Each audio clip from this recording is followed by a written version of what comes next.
Hi everyone, रसायन दुनिया में सभी का स्वागत करती हूँ। तो देखिए, अपना जो टॉपिक चल रहा है वो क्या चल रहा है, पिरोल चल रहा है। पिरोल में हम प्रिपरेशन मेथड्स कर चुके हैं और केमिकल रिएक्शंस कर चुके हैं। ठीक है, इसके बाद जो हमारा नेक्स्ट टॉपिक बचता है वो क्या बचता है, aromaticity and molecular orbital structure of pyrrole. तो एरोमेटिसिटी और मॉलिक्यूलर ऑर्बिटल स्ट्रक्चर है, दोनों को हम साथ ही में एक्सप्लेन करने वाले हैं। और क्या होती है एरोमेटिसिटी और क्या होती है इसकी मॉलिक्यूलर ऑर्बिटल स्ट्रक्चर, तो चलिए देखते हैं। तो देखिए, यदि हम किसी भी कंपाउंड की बात करते हैं एरोमेटिसिटी की, तो एरोमेटिसिटी के लिए सबसे फर्स्ट कंडीशन वो क्या होती है कि अपनी जो अपना जो भी मॉलिक्यूल है वो साइक्लिक मॉलिक्यूल होना चाहिए। तो फर्स्ट कंडीशन क्या होती है एरोमेटिसिटी के लिए, यहाँ पे कोई भी अपना जो मॉलिक्यूल है वो क्या होना चाहिए, साइक्लिक स्ट्रक्चर होनी चाहिए। ठीक है, साइक्लिक स्ट्रक्चर है अपने पिरोल के पास, तो पहले जो कंडीशन है वो यहाँ पे फुलफिल हो रही है। सेकंड कंडीशन क्या होती है यहाँ से कि स्ट्रक्चर है वो प्लेनर होनी चाहिए।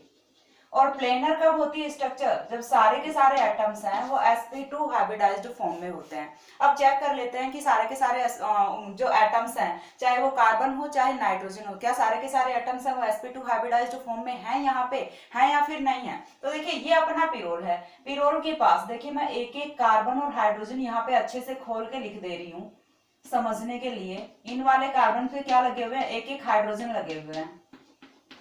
अब सबसे पहले हम नाइट्रोजन की बात कर लेते हैं, क्योंकि कार्बन है वो तो चारों सिमिलर यहाँ पे नेचर के हैं। तो एक कार्बन को हमने देख लिया तो वो ही चारों का एक्सप्लेनेशन करेगा यहाँ पे। तो देखिए, नाइट्रोजन की यदि मैं बात करूं तो नाइट्रोजन का देखिए, यहाँ से एक sigma bond, second sigma bond और थर्ड सिग्मा बॉन्ड, तीन सिग्मा बॉन्ड यहाँ पे जो नाइट्रोजन है वो फॉर्म कर रहा है। दैट मीन्स इसका हाइब्रिडाइजेशन है वो कौन सा होगा, sp2 होगा। यहाँ पे हम लॉन पेयर ऑफ इलेक्ट्रॉन को कंसिडर नहीं करेंगे, ये बात मैं पहले भी बता चुकी हूँ। क्यों नहीं करेंगे, क्योंकि ये डबल बॉन्ड के साथ कॉन्जुगेशन में पार्टिसिपेट कर रहा है, और कॉन्जुगेशन में पार्टिसिपेट कर रहा है, इसकी वजह से ये वाला जो लॉन पेयर होता है, चाहे यहाँ पे हो चाहे कहीं पे भी हो, कोई भी लॉन पेयर है वो यदि कॉन्जुगेशन में पार्टिसिपेट करता है तो वो हाइब्रिडाइजेशन में पार्टिसिपेट नहीं करता।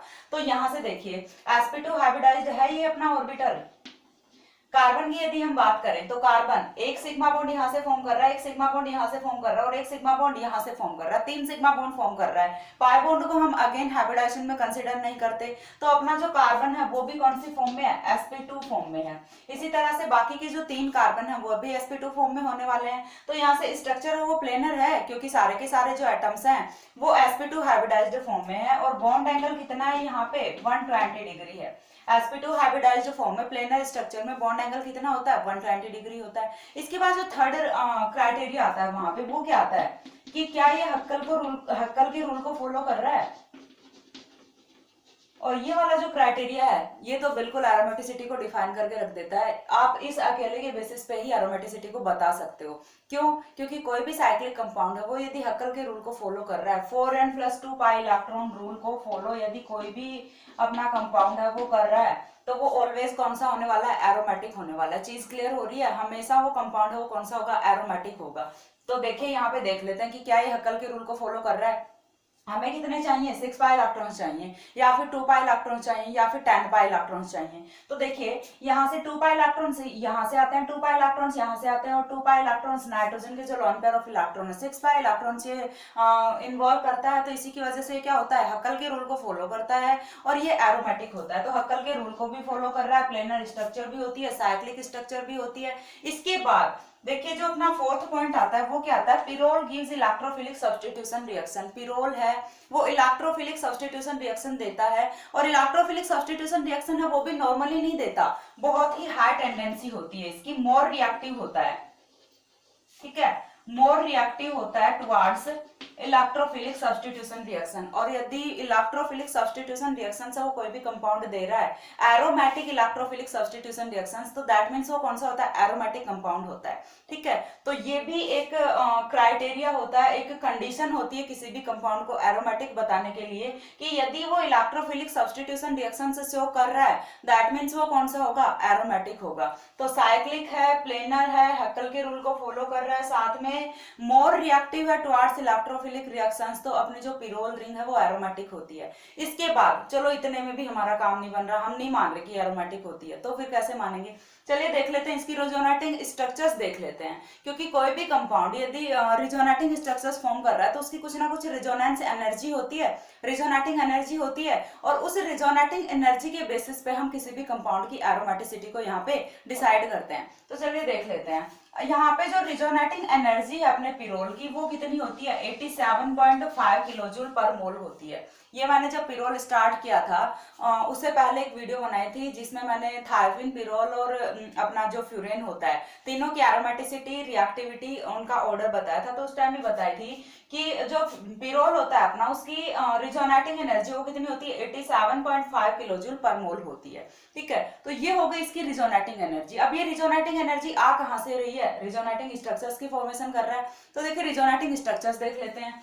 तो यहाँ से जो अपना पिरोल है, अब मैंने क्या बताया कि हम लोन पेयर ऑफ इलेक्ट्रॉन को यहाँ पे हाइब्रिडाइजेशन में काउंट नहीं कर रहे। क्यों नहीं कर रहे, वो रीजन यहाँ से आता है क्योंकि देखिए एरोमेटिक सबस्ट्रेट में पार्टिसिपेट कर रहा है। 6 पाई इलेक्ट्रॉन्स हैं वो कब बन रहे हैं, जब हम लोन पेयर को कंसीडर कर रहे हैं। यदि हम लोन पेयर को नहीं लेते तो फिर तो यहाँ पे 4 पाई इलेक्ट्रॉन्स ही होते हैं, और 4 पाई इलेक्ट्रॉन्स के साथ तो कोई भी कंपाउंड है वो कभी भी एरोमेटिक नहीं हो सकता।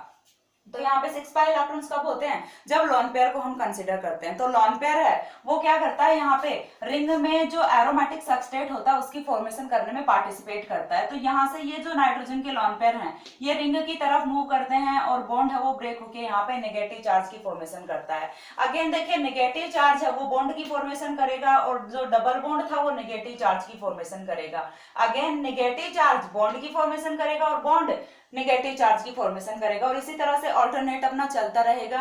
लास्ट में हमें क्या चेक करना है कि हमारा जो हर एक कार्बन है, पिरोल की रिंग में कितने कार्बन होते हैं, 4 कार्बन होते हैं। हर एक कार्बन पे नेगेटिव चार्ज आना चाहिए, और हर एक रिजोनेटिंग स्ट्रक्चर में यहाँ पे नाइट्रोजन पे पॉजिटिव चार्ज आना चाहिए। चीज क्लियर हो रही है, नाइट्रोजन पे पॉजिटिव चार्ज आना चाहिए और चारों कार्बन पे नेगेटिव चार्ज आना चाहिए, तो हमारे रिजोनेटिंग स्ट्रक्चर्स हैं वो करेक्ट होती हैं। तो देख लेते हैं, देखिए यहाँ पे इस वाले कार्बन पे नेगेटिव चार्ज है, सेकंड में यहाँ पे नेगेटिव चार्ज है, थर्ड में यहाँ पे नेगेटिव चार्ज, और फोर्थ में यहाँ पे नेगेटिव चार्ज। हर स्ट्रक्चर में आप देख सकते हो कि कार्बन पे नेगेटिव चार्ज आ रहा है और नाइट्रोजन पे पॉजिटिव चार्ज आ रहा है। तो इस तरह से ओवरऑल हमारा फाइनली जो रिजोनेंस हाइब्रिड बनता है वो हम किस तरह से फॉर्म करते हैं कि रिंग में सारे के सारे कार्बन हैं उन पे तो पार्शियली नेगेटिव चार्ज होता है, और नाइट्रोजन एटम पे कौन सा चार्ज होता है, पार्शियली पॉजिटिव चार्ज होता है। और इसी की वजह से जो अपना पिरोल होता है उसकी नेचर कैसी होती है, बेसिक नेचर ना होके कैसी नेचर होती है, एसिडिक होती है। क्यों, क्योंकि नाइट्रोजन पे पॉजिटिव चार्ज है तो ये इजीली H पॉजिटिव को एलिमिनेट कर देगा। ये चीज मैं पहले एक्सप्लेन कर चुकी हूँ। तो यहाँ से क्लियर हो रहा है कि किस तरह से रिजोनेटिंग स्ट्रक्चर्स की फॉर्मेशन करता है, और यहाँ से बनने वाला रिजोनेंस हाइब्रिड जो है। अब रिजोनेंस हाइब्रिड क्या होता है, तो ऐसी कोई स्ट्रक्चर जो सारे की सारे रिजोनेटिंग स्ट्रक्चर्स को एक ही स्ट्रक्चर से डिफाइन कर दे, वो क्या होता है, रिजोनेंस हाइब्रिड होता है। यहाँ पे देखिए हमने हर एक स्ट्रक्चर में दिखाया कि यहाँ इस कार्बन पे नेगेटिव चार्ज है, सेकंड में किसी और कार्बन पे, थर्ड में किसी और कार्बन पे, और फोर्थ में किसी और कार्बन पे। लेकिन इस स्ट्रक्चर से पता चल रहा है कि सारे के सारे कार्बन हैं उन पे घूम कौन रहा है, उन पे डिलोकलाइजेशन किसका हो रहा है, नेगेटिव चार्ज का। और हर स्ट्रक्चर में नाइट्रोजन पे कौन सा चार्ज आ रहा है, पॉजिटिव चार्ज आ रहा है। तो ऊपर जो रिजोनेटिंग स्ट्रक्चर्स हैं उनको जो डिफाइन करने वाली वन स्ट्रक्चर वो कौन सी होती है, अपने रिजोनेंस हाइब्रिड होती है, जिसमें हम इजीली एक्सप्लेन कर सकते हैं सारे की सारे रिजोनेटिंग स्ट्रक्चर्स को। तो एरोमेटिसिटी बताने के लिए आपको क्या करना है, सबसे पहले चीज साइक्लिक कंपाउंड होता है, दूसरा पॉइंट प्लेनर होता है, sp2 हाइब्रिडाइज्ड सारे के सारे कार्बन एटम्स होते हैं, देन हक्कल के रूल को फॉलो करता है, 6 पाई इलेक्ट्रॉन्स यहाँ पे प्रेजेंट होते हैं। नेक्स्ट पॉइंट क्या आता है कि पिरोल है वो इलेक्ट्रोफिलिक रिएक्शंस के टुवर्ड्स है वो मोर रिएक्टिव होता है, यानी कि बहुत ही इजीली इलेक्ट्रोफिलिक सब्स्टिट्यूशन रिएक्शंस है वो शो करता है। इसके बाद रिजोनेटिंग एनर्जी है वो 87.5 किलो जूल पर मोल होती है, और जो कि बहुत ही हाई रिजोनेटिंग एनर्जी होती है। उसके बाद आपको ड्रॉ करनी है इसकी रिजोनेटिंग स्ट्रक्चर्स और साथ में बनाना रेजोनेंस हाइब्रिड। तो इतनी चीज से हम पिरोल की एरोमेटिसिटी है वो डिफाइन कर पाते हैं। स्क्रीनशॉट लीजिए।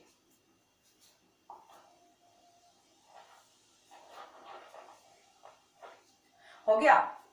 तो देखिए इसके बाद जो नेक्स्ट पॉइंट आता है, ये हमने किसके बारे में बात की है, एरोमेटिसिटी के बारे में बात की है। नेक्स्ट पॉइंट अपना क्या आता है, मॉलिक्यूलर ऑर्बिटल स्ट्रक्चर। यहाँ पे हमने मॉलिक्यूलर ऑर्बिटल स्ट्रक्चर को कहीं पे भी टच भी नहीं किया। अभी तो हम सिर्फ किसके बारे में बात कर रहे हैं, यहाँ पे हमने बात की है ओनली एरोमेटिसिटी के बारे में। तो एरोमेटिसिटी क्लियर होता है। इसके बाद नेक्स्ट हमारा जो सेकंड पॉइंट है मॉलिक्यूलर ऑर्बिटल स्ट्रक्चर, यदि पूछा जाता है एरोमेटिसिटी तो आपको सिर्फ इतना ही करना है, और यदि पूछा जाता है मॉलिक्यूलर ऑर्बिटल स्ट्रक्चर तो जो मैं आगे करवा रही हूँ वो करना है, और यदि दोनों चीज पूछी जाती हैं तो आपको पूरा का पूरा करना है। मॉलिक्यूलर ऑर्बिटल स्ट्रक्चर,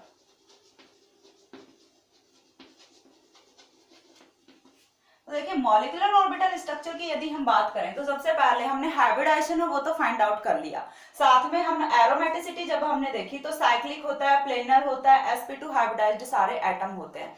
तो देखिए यदि हम बात कर रहे हैं कि हमारा पिरोल है वो साइक्लिक है, प्लेनर स्ट्रक्चर का है, तो हम इस स्ट्रक्चर को मॉलिक्यूलर ऑर्बिटल स्ट्रक्चर में ड्रॉ करते हैं। हम बोल रहे हैं कि हाइब्रिडाइजेशन है वो sp2 हाइब्रिडाइजेशन है, तो sp2 हाइब्रिडाइजेशन में पार्टिसिपेट कौन कौन से ऑर्बिटल्स ने किया है, एक s ऑर्बिटल ने किया है, एक px है और एक py है। तो यहाँ से जो अपना pz ऑर्बिटल होता है वो क्या होता है, अनहाइब्रिडाइज्ड फॉर्म में होता है।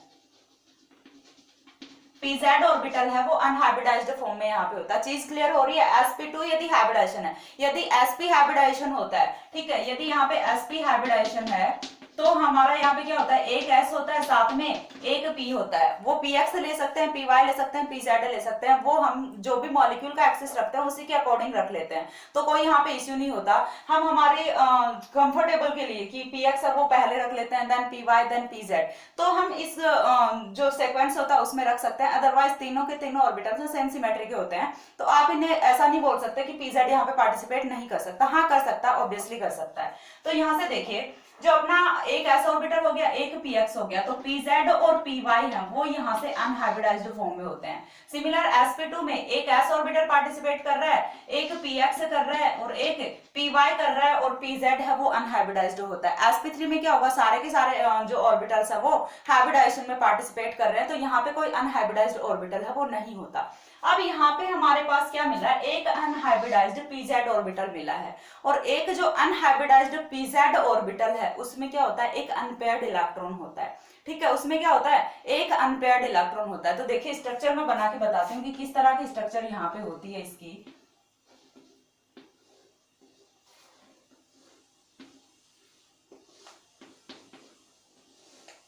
पिरोल की यदि स्ट्रक्चर की मैं बात करूं तो वो कुछ इस तरह की होती है। ये हमने क्या बनाई है, मॉलिक्यूलर ऑर्बिटल स्ट्रक्चर की फॉर्मेशन की है, जहां पे हम लोब्स दिखाते हैं ऑर्बिटल्स की, उसी को हम क्या बोलते हैं, मॉलिक्यूलर ऑर्बिटल स्ट्रक्चर बोलते हैं।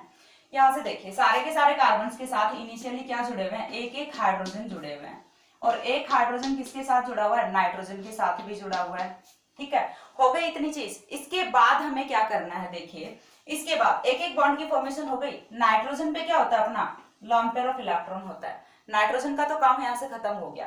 देन हमें क्या करना है कि ये जो ऑर्बिटल्स हमने बनाए हैं, ऑर्बिटल्स जो हमने ड्रॉ किए हैं, ये कौन से हैं, यहाँ से देखिए ये वाला बॉन्ड है ये भी sp2 हाइब्रिडाइज्ड है, ये वाला जो बॉन्ड है ये भी sp2 हाइब्रिडाइज्ड है, और यहाँ से ये वाला जो बॉन्ड है ये भी कौन सा है, sp2 हाइब्रिडाइज्ड है। और ऐसे ही हर एक एटम के साथ 3 sp2 हाइब्रिडाइज्ड बॉन्ड्स की यहाँ पे फॉर्मेशन हो रखी है। देन यहाँ से ये वाला जो ऑर्बिटल बचता है ये कौन सा बचता है, pz बचता है, जो कि अनहाइब्रिडाइज्ड होता है। pz बचता है जो कि अनहाइब्रिडाइज्ड होता है। अब इस pz ऑर्बिटल में हर एक pz ऑर्बिटल के पास होते हैं एक सिंगल इलेक्ट्रॉन। नाइट्रोजन वाले में तो क्या है, लॉन पेयर ऑफ इलेक्ट्रॉन है, और कार्बन वाले में क्या है, सिंगल इलेक्ट्रॉन्स है। अब क्यों है यहाँ पे सिंगल इलेक्ट्रॉन्स, तो देखिए कार्बन के पास टोटल वैलेंसीज कितनी होती हैं, 4 होती हैं, 3 यहाँ पे ये बॉन्ड की फॉर्मेशन कर रहा है। देन जो अपना चौथा इलेक्ट्रॉन है वो तो अनपेयर्ड इलेक्ट्रॉन की फॉर्म में रहेगा ना। अब जो अनपेयर्ड इलेक्ट्रॉन है वो क्या करते हैं, देखिए यहाँ से ये वाले दोनों इलेक्ट्रॉन्स पास में हैं, दोनों ने बॉन्ड की फॉर्मेशन कर ली। अब बॉन्ड है वो डिलोकलाइज्ड फॉर्म में होते हैं।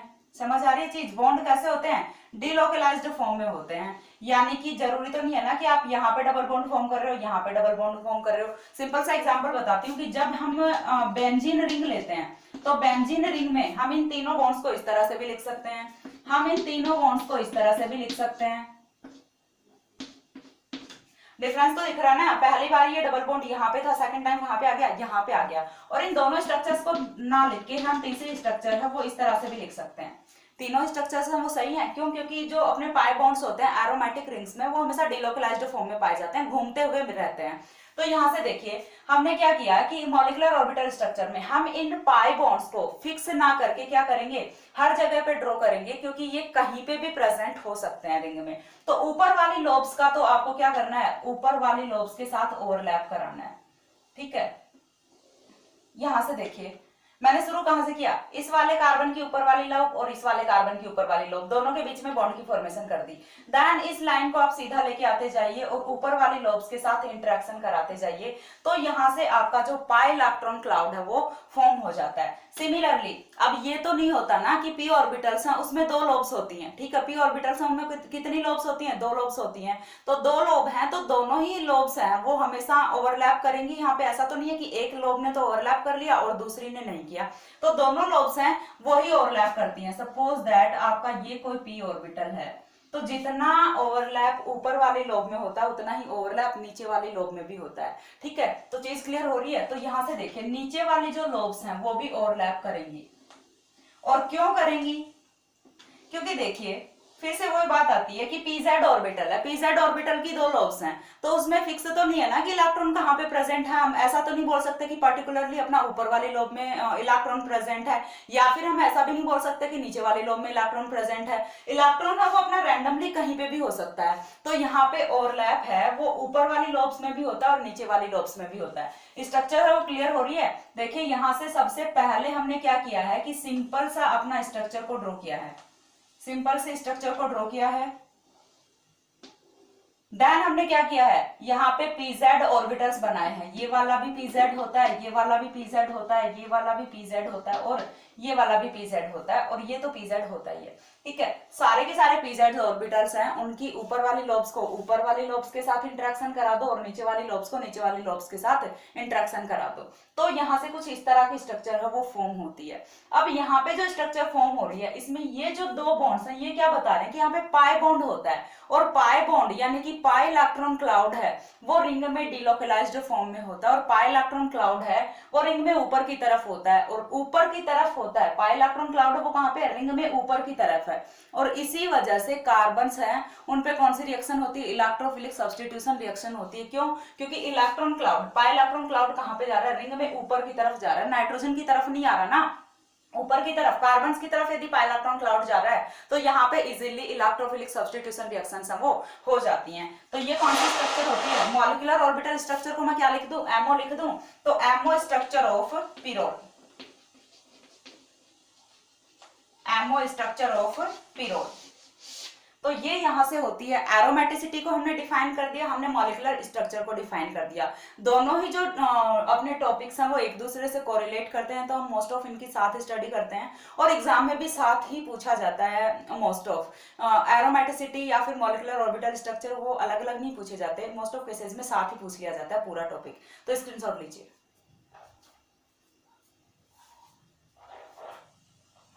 हो गया?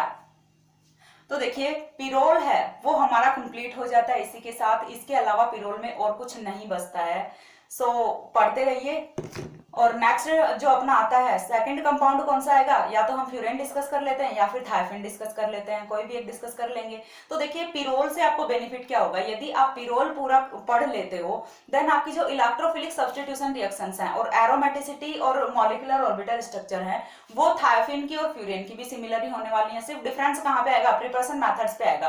देखिए थोड़ा सा डिफरेंस है वो यहाँ पे आएगा एरोमेटिसिटी में भी। क्यों? क्योंकि एरोमेटिसिटी का ऑर्डर है वो हम पहले पढ़ चुके हैं, तो उस चीज में आई थिंक कोई इश्यू नहीं आना चाहिए। तो प्रिपरेशन मेथड्स हैं वो डिफरेंट होने वाली हैं, बाकी हर रिएक्शन की मैकेनिज्म है वो भी सिमिलर होने वाली है। कुछ कुछ रिएक्शंस हैं एक दो जो यहाँ से वैरी करेंगी, ठीक है, बाकी पूरी की पूरी रिएक्शंस हैं वो सेम होने वाली हैं। तो यदि आप पिरोल कवर कर लेते हो तो फ्यूरेन और थायफिन है वो ऑटोमेटिकली हो जाते हैं, थोड़ा सा हैबिचुअल भी हो जाते हो, थोड़ा सा फैमिलियर हो जाते हो ना टॉपिक के साथ कि ये वाली रिएक्शंस आ रही हैं। सो तब तक के लिए सी या, have a good day, thanks for watching.